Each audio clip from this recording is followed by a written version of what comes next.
സംസ്ഥാനത്ത് അതിതീവ്ര മഴ തുടരുന്ന സാഹചര്യത്തിൽ 10 ജില്ലകളിലെ വിദ്യാഭ്യാസ സ്ഥാപനങ്ങൾക്ക് ഇന്ന് അവധി പ്രഖ്യാപിച്ചു. കാസർഗോഡ്, കണ്ണൂർ, കോഴിക്കോട്, എറണാകുളം, തൃശൂർ, കോട്ടയം, പത്തനംതിട്ട, ആലപ്പുഴ, ഇടുക്കി, വയനാട് എന്നീ ജില്ലകളിലാണ് ഇന്ന് അവധി. അംഗനവാടികൾ, പ്രൊഫഷണൽ കോളേജുകൾ, ട്യൂഷൻ സെന്ററുകൾ, കേന്ദ്രീയ വിദ്യാലയങ്ങൾ, CBSE, ICSE സ്കൂളുകൾ എന്നിവയ്ക്കും മദ്രസകൾ ഉൾപ്പെടെയുള്ള എല്ലാ മതവിദ്യാഭ്യാസ സ്ഥാപനങ്ങൾക്കും അവധി ബാധകമാണ്. എന്നാൽ മുൻകൂട്ടി നിശ്ചയിച്ച പൊതുപരീക്ഷകൾക്കും സർവകലാശാല പരീക്ഷകൾക്കും അഭിമുഖങ്ങൾക്കും യാതൊരു മാറ്റവും ഉണ്ടായിരിക്കില്ല. കേരള സർവകലാശാല ഇന്ന് നടത്താനിരുന്ന എല്ലാ പരീക്ഷകളും മാറ്റിവെച്ചിട്ടുണ്ട്.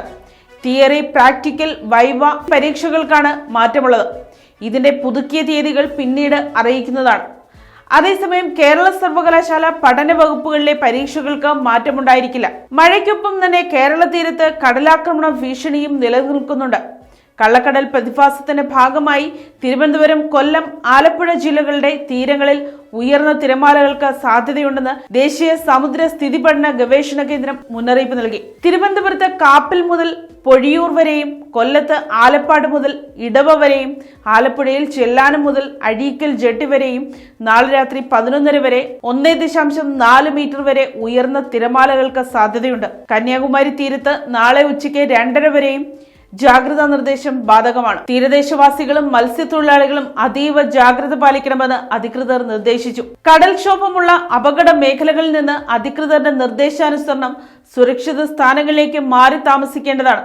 തിരമാലകൾ ശക്തമാകുന്ന സാഹചര്യത്തിൽ ചെറിയ വള്ളങ്ങളും ബോട്ടുകളും കടലിലേക്ക് ഇറക്കുന്നതും കരയ്ക്കടുപ്പിക്കുന്നതും കർശനമായും ഒഴിവാക്കണം. മത്സ്യബന്ധന യാനങ്ങൾ ഹാർബറുകളിൽ കൂട്ടിയിടിക്കാത്ത വിധം സുരക്ഷിതമായ അകലം പാലിച്ച് കെട്ടിയിടാനും മത്സ്യബന്ധന ഉപകരണങ്ങളുടെ സുരക്ഷ ഉറപ്പാക്കാനും നിർദ്ദേശമുണ്ട്. മുന്നറിയിപ്പുകൾ പിൻവലിക്കുന്നതുവരെ ബീച്ചുകളിലേക്കുള്ള യാത്രകളും കടലിൽ ഇറങ്ങിയുള്ള വിനോദസഞ്ചാര പ്രവർത്തനങ്ങളും പൂർണ്ണമായും ഒഴിവാക്കേണ്ടതാണ്. തീരശോഷണത്തിന് സാധ്യതയുള്ളതിനാൽ പ്രദേശവാസികൾ പ്രത്യേകം ശ്രദ്ധ ചെലുത്തണമെന്നും മുന്നറിയിപ്പിൽ വ്യക്തമാക്കുന്നു. News desk, Kottarakkara media.